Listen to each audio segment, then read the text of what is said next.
Hello everyone, welcome to my YouTube channel study in Bengali. RRB group D 2025-এর জন্য general সায়েন্সের যে previous ইয়ারের কোশ্চেন সিরিজটা আমরা প্র্যাকটিস করছিলাম, আজকে তার 20 নম্বর ক্লাস।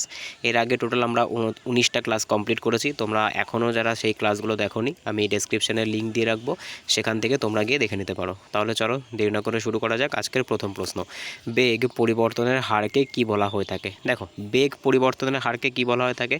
বেগ পরিবর্তনের হারকে বলা হয়ে থাকে ত্বরণ। এবার এই জিনিসটা কি, জিনিসটা একটুখানি বুঝে নাও। মনে করো কোনো একটা গাড়ি, মনে করো এটা কোনো একটা গাড়ি, ঠিক আছে? এই গাড়িটা সামনের দিকে এগিয়ে যাচ্ছে। যখন এই গাড়িটা মনে করো শুরু হয়েছিল, যখন থেমেছিল, তখন এর বেগ ছিল 0 মিটার পার সেকেন্ড। তারপর যখন এই পয়েন্টটাতে আসলো তখন সেটা হলো 1 মিটার পার সেকেন্ড। তারপরে মনে করো এখান থেকে যখন এইখানে আসলো তখন সেটার বেগ হলো 50 মিটার পার সেকেন্ড। এই যে পরিবর্তনের যে হার, ঠিক আছে, এই যে 0 থেকে 1 হলো, 1 থেকে 50 হলো, এই যে পরিবর্তনের হার অর্থাৎ বেগের যে পরিবর্তনের হার, তাকে কিন্তু বলা হয়ে থাকে ত্বরণ। ঠিক আছে, তো সঠিক অ্যান্সার কী হয়ে যাবে? সঠিক অ্যান্সার হয়ে যাবে ত্বরণ। তো বেগ পরিবর্তনের হারকে কি বলা হয়ে থাকে? বেগ পরিবর্তনের হারকে বলা হয়ে থাকে ত্বরণ, বা ইংলিশে কিন্তু এটাকে বলা হয়ে থাকে এক্সেলারেশন। ঠিক আছে, সঠিক অ্যান্সার হয়ে যাবে ত্বরণ। নেক্সট কোশ্চেন আমরা দেখে নেব। পরবর্তী কোশ্চেন, কোন রাশিয়ান রসায়নবিদ পর্যায় সারণীকে পারমাণবিক ভর অনুযায়ী সাজিয়েছিলেন? এখানে ব্যাক টু ব্যাক 4টে অপশান আছে, আমরা অপশানগুলো একবার দেখে নেব। ডবেরেইনার, মেন্ডেলিভ, নিউল্যান্ড অ্যান্ড মোজলে। দেখো, এখানে আমরা যদি অপশানে এলিমিনেশন করি তাহলেও কিন্তু আমরা পেয়ে যাব। দেখো, এখানে যে মোজলে আছে, সেই মোজলে কী দিয়েছিলেন? মোজলে কিন্তু আধুনিক অর্থাৎ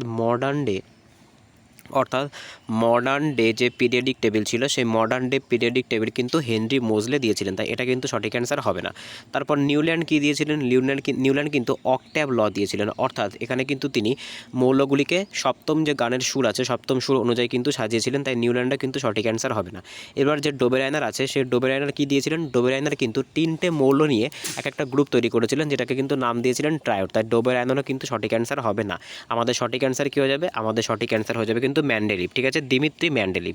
সঠিক অ্যান্সার কী হয়ে যাবে? Dmitri Mendeleev. ইনি কিন্তু মোট 63টা মৌলকে তাদের যে পারমাণবিক ভর আছে, সেই পারমাণবিক ভর অনুযায়ী পর্যায় সারণীতে জায়গা দিয়েছিলেন।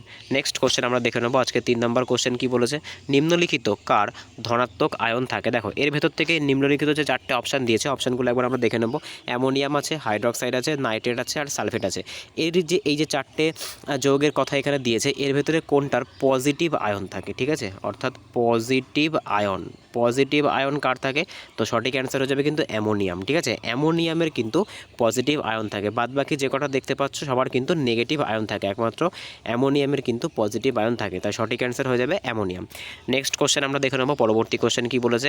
ব্লিচিং পাউডারের সাথে জল যোগ করলে কোন গ্যাস বেরোবে? দেখো, যে ব্লিচিং পাউডার আছে, আমরা সকলেই জানি ব্লিচিং পাউডার আমরা সকলেই দেখেছি, আমাদের বাড়িতে অনেক সময় ইউজ করা হয়ে থাকে নোংরা আবর্জনা পরিষ্কার করার জন্য। ঠিক আছে, সেই ব্লিচিং পাউডার যেটা আছে, সেই ব্লিচিং পাউডারের কিন্তু আর একটা কাজে ব্যবহার করা হয়ে থাকে, জলকে পরিষ্কার করতে কিন্তু ব্লিচিং পাউডারও ব্যবহার করা হয়ে থাকে। সেই ব্লিচিং পাউডারের সঙ্গে যদি আমরা জল যোগ করি তাহলে কি হবে?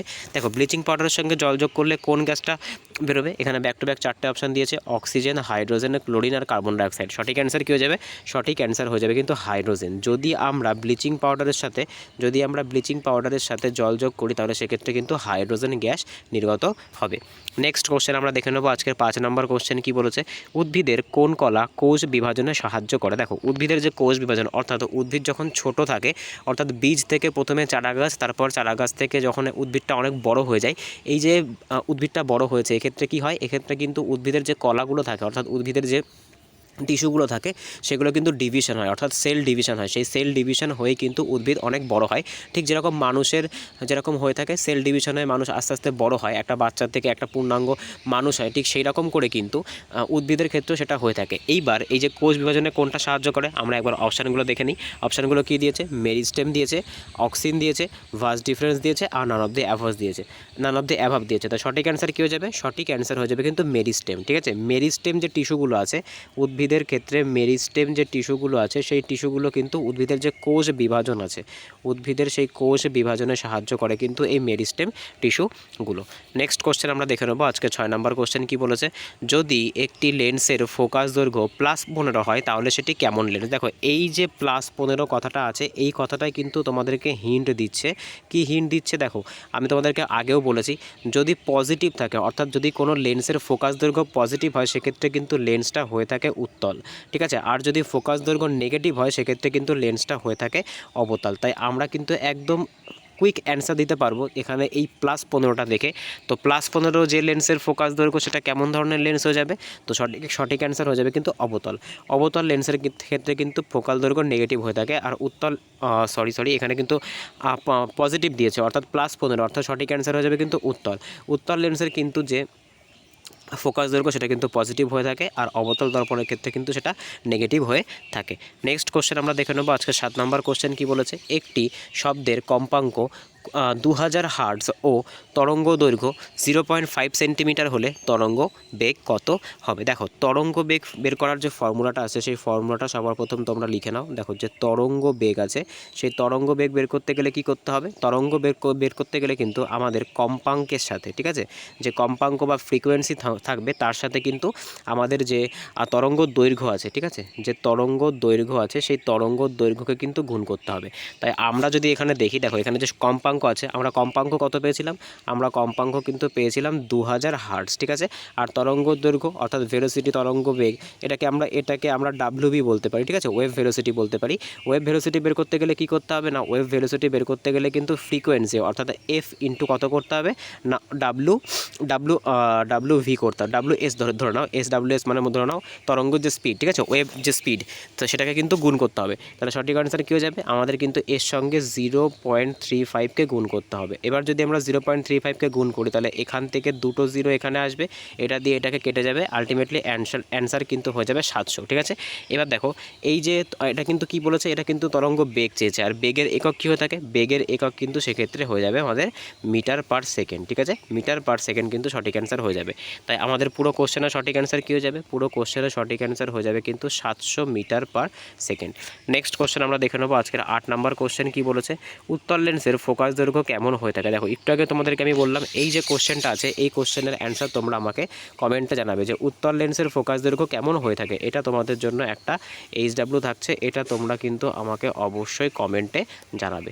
নেক্সট কোশ্চেন আমরা দেখে নেবো আজকে 9 নম্বর কোশ্চেন কী বলেছে, নিম্নলিখিত কোনটি একটি ধাতু কল্পনা? দেখো এখানে ব্যাক টু ব্যাক 4টে অপশান দিয়েছে, এই 4টে অপশানের মধ্যে লাস্টের যে অপশানটা আছে সেটা আমি তোমাদেরকে এখানে লিখে দিচ্ছি। লাস্টের অপশানটা আছে কিন্তু সিলিকন, ঠিক আছে, সিলিকন। তো এখানে এই যে 4টে এলিমেন্ট আছে এই 4টে এলিমেন্টের মধ্যে কোনটা ধাতুকল্প নয়? দেখো আর্সেনিক কিন্তু একটা ধাতুকল্প, বোরন কিন্তু একটা ধাতুকল্প, সিলিকনও কিন্তু একটা ধাতুকল্প, একমাত্র ধাতুকল্প নয় কিন্তু কোবাল্ট, ঠিক আছে। কোবাল্ট কিন্তু একটা ধাতু, কোবাল্ট কিন্তু হচ্ছে একটা ধাতু বা মেটাল, কোবাল্ট কিন্তু ধাতুকল্প নয়। এবার এই মেটালয়েড বা ধাতুকল্প জিনিসটা কি? দেখো ধাতুকল্প মানে কিন্তু সেই জিনিসটা যার ভেতরে ধাতু এবং অধাতু দুয়েরই বৈশিষ্ট্য আছে তাকে কিন্তু বলা হয়ে থাকে ধাতুকল্প। আর এই ধাতুকল্পকে কিন্তু ইংলিশে বলা হয়ে থাকে মেটালয়েড। নেক্সট কোশ্চেন আমরা দেখে নেবো আজকে 10 নম্বর কোশ্চেন কী বলেছে, একটি পরমাণুর মধ্যে থাকা ইলেকট্রন অপর একটি পরমাণুর মধ্যে থাকা ইলেকট্রনের মধ্যে আকর্ষণ বলকে কী বলা হয়ে থাকে? দেখো একটা পরমাণু, মনে করো এটা একটা অ্যাটম আছে, এই অ্যাটমের ভেতরে যে মনে করো যে ইলেকট্রনগুলো আছে, আর এই অ্যাটমের ভেতরে যে ইলেকট্রনগুলো আছে এই অ্যাটম কিন্তু সবসময় চাইবে এর থেকে ইলেকট্রন নিতে, ঠিক আছে। এই যে ব্যাপারটা, এই ব্যাপারটাকে কী বলা হয়ে থাকে? এই ব্যাপারটাকে কিন্তু বলা হয়ে থাকে তড়িৎ ঋণাত্মকতা। কী বলা হয়ে থাকে? তড়িৎ ঋণাত্মকতা। নেক্সট কোশ্চেন আমরা দেখে নেবো আজকের পরবর্তী কোশ্চেন কী বলেছে, পারমাণবিক সংখ্যা 57 এই মৌলটি কোথায় বা কোন ব্লকে থাকবে? দেখো আমাদের যে পর্যায় সারণী আছে সেই পর্যায় সারণী যদি আমি এখানে ছোট করে নর্মালি ড্র করার চেষ্টা করি, এটা যদি পর্যায় সারণী হয়ে থাকে, পর্যায় সারণীতে কিন্তু মোট 4টে ব্লক থাকে, ঠিক আছে, মোট 4টে ব্লক থাকে। এস ব্লক থাকে, ঠিক আছে, তারপর হচ্ছে পি ব্লক থাকে, তারপর ডি ব্লক থাকে, তারপর কিন্তু একটু ভুল হয়ে গেল। তো এখানে কিন্তু যদি আমরা দেখি এটা যদি আমাদের পিরিয়ডিক টেবিল হয়ে গিয়ে থাকে সেক্ষেত্রে আমরা দেখব এখানে কিন্তু এস ব্লক থাকে, এখানে থাকে আমাদের ডি ব্লক, এখানে থাকে পি ব্লক, আর নিচের ব্লকটাকে কিন্তু এফ ব্লক বলা হয়ে থাকে।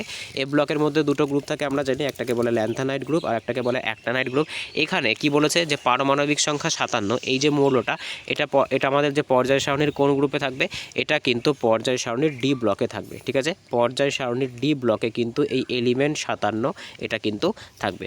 নেক্সট কোশ্চেন আমরা দেখে নেবো আজকের পরবর্তী কোশ্চেন 12 নম্বর কোশ্চেন কী বলেছে, জলে হাইড্রোজেন ও অক্সিজেনের ভরের অনুপাত কত? দেখো এখানে কিন্তু তোমাদের একটু বুঝে নিতে হবে, দেখো এখানে কিন্তু ভরের অনুপাত চেয়েছে, ঠিক আছে, এখানে কিন্তু ভরের অনুপাত চেয়েছে। এইবার যদি আমরা দেখি জলের ফর্মুলা কি? জলের ফর্মুলা কিন্তু H2O। এইবার দেখো এখানে কি আছে, দেখো এখানে যে হাইড্রোজেন আছে, ঠিক আছে, এখানে যে হাইড্রোজেন আছে, হাইড্রোজেনের জন্য আমরা কত নেব? আমরা কিন্তু হাইড্রোজেনের জন্য নিয়ে নেব 1, ঠিক আছে, কারণ হাইড্রোজেনের যে পারমাণবিক ভর সেটা কিন্তু 1 হয়ে থাকে। এবার দেখো এর সঙ্গে আমরা 2 গুণ করব, কারণ এখানে কিন্তু দুটো হাইড্রোজেন আছে।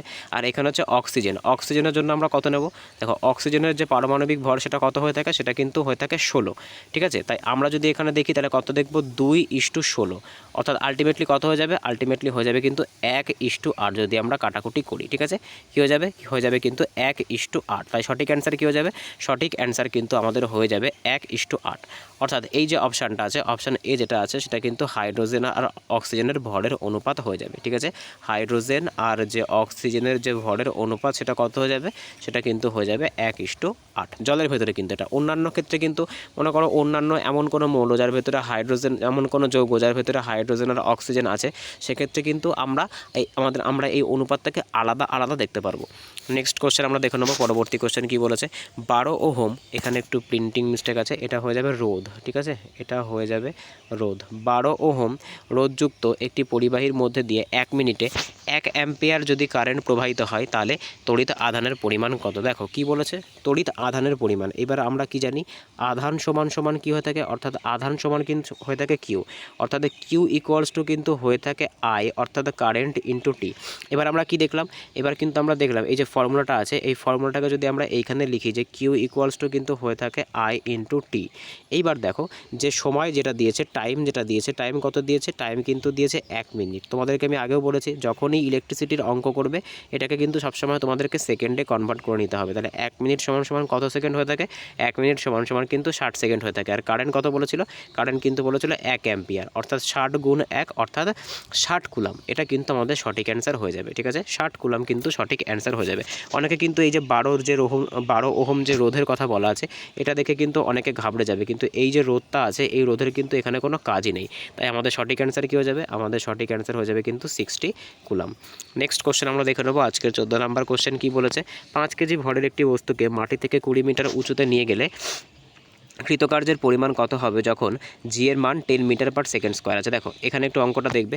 তো আমাদের এক্ষেত্রে কিন্তু স্থিতিশক্তি বের করতে বলেছে, আর স্থিতিশক্তি বের করার ফর্মুলা কি? mg8, অর্থাৎ এম মানে কি? এম মানে কিন্তু হয়ে যায় মাস, জি মানে কিন্তু হয়ে যায় গ্র্যাভিটি, যেটা আমরা কত পেয়েছি? যেটা কিন্তু আমরা পেয়েছি 10 মিটার পার সেকেন্ড স্কোয়ার।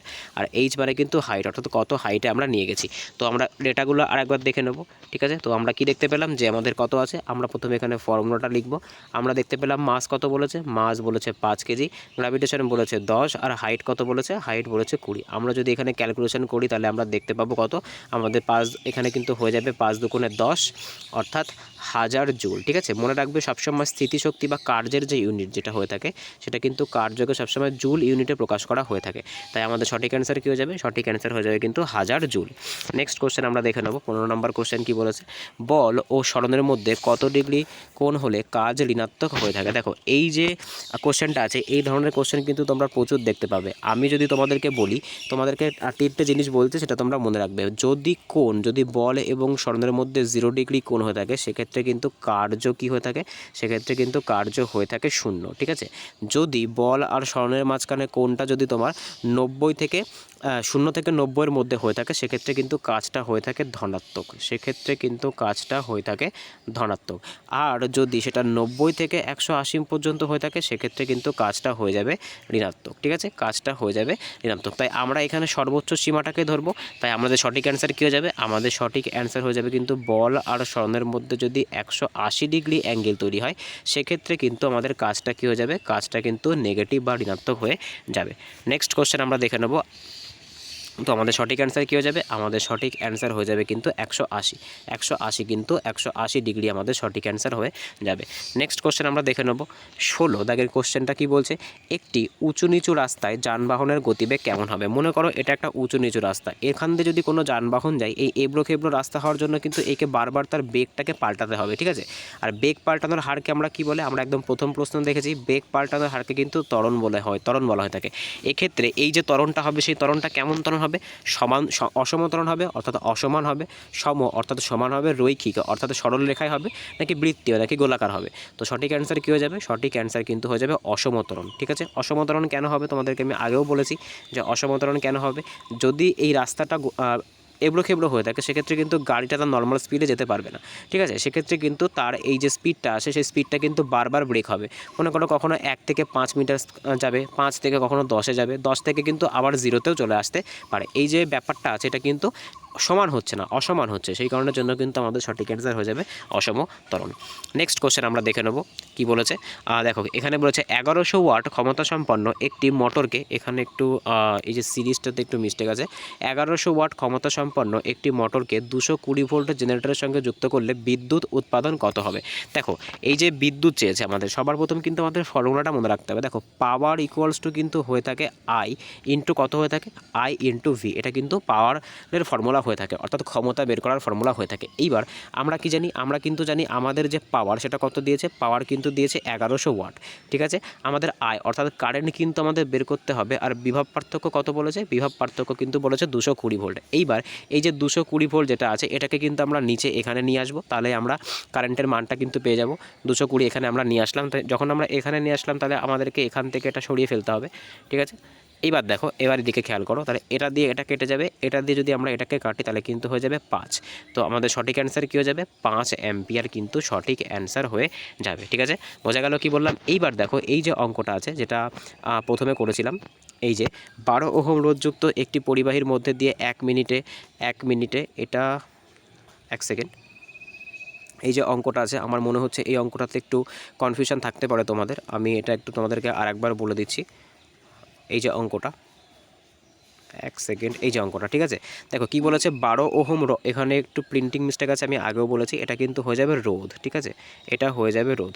দেখো এই যে 12 ওহম রোধযুক্ত একটি পরিবাহীর মধ্যে দিয়ে 1 মিনিটে যদি 1 অ্যাম্পিয়ার কারেন্ট প্রবাহিত হয় তাহলে আধানের পরিমাণ কত হয়ে থাকবে। দেখো আধান সমান সমান কী হয়ে থাকে, দেখো আধানকে কিন্তু কিউ দিয়ে প্রকাশ করা হয়, ঠিক আছে, আধানকে কিন্তু কিউ দিয়ে প্রকাশ করা হয়, আর কিউ ইকুয়ালস টু কিন্তু আই, অর্থাৎ আই মানে কিন্তু এখানে আমাদের কারেন্ট ইন্টু টি হয়ে থাকে। এইবার যে সময়টা থাকে না, সেই সময়টাকে কিন্তু তোমাদেরকে সবসময় মনে রাখতে হবে, আমাদেরকে সেকেন্ডে কনভার্ট করতে হবে।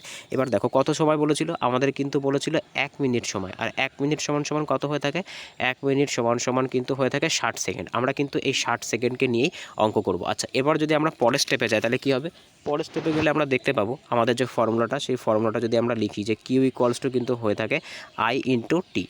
এবার দেখো কিউ আমাদেরকে বের করতে হবে। এবার আয়ের মান কত বলেছিল, আয়ের মান কিন্তু আমাদেরকে কত বলেছিল, আয়ের মান বলেছিল 5 অ্যাম্পিয়ার, আর টি কত বলেছিল, টি কিন্তু হয়ে যাবে 60। আয়ের মান আমাদেরকে বলেছিল 1 অ্যাম্পিয়ার, ঠিক আছে, আয়ের মান কিন্তু আমাদেরকে বলেছিল 1 অ্যাম্পিয়ার, তো আমরা এখানে 1 অ্যাম্পিয়ার দেবো, তো 60 60 কুলাম কিন্তু আমাদের সঠিক অ্যান্সার হয়ে যাবে, ঠিক আছে। তো ভিডিওটা এই অবধি ছিল। যদি ভিডিওটা ভালো লেগে থাকে তাহলে অবশ্যই চ্যানেলটাকে সাবস্ক্রাইব করো, পাশে থাকা বেল আইকনটিকে প্রেস করে রেখো যাতে ভিডিও ছাড়লে সবার প্রথম নোটিফিকেশন তোমাদের কাছে পৌঁছায়। এছাড়া কিন্তু তোমরা ভিডিওটাকে লাইক করতে ভুলো না, যত পারো বন্ধুদের সঙ্গে শেয়ার করো। এইভাবে কিন্তু গ্রুপটির জন্য জেনারেল সায়েন্সের ক্লাস আমাদের চ্যানেলে প্রত্যেক দিন আপলোড করা হবে, ঠিক আছে। মাঝে দুদিন আপলোড করতে পারিনি আমার শরীরটা একটু খারাপ থাকার জন্য, কিন্তু এবার থেকে কিন্তু রেগুলার আমাদের চ্যানেলে ক্লাস আপলোড করা হবে।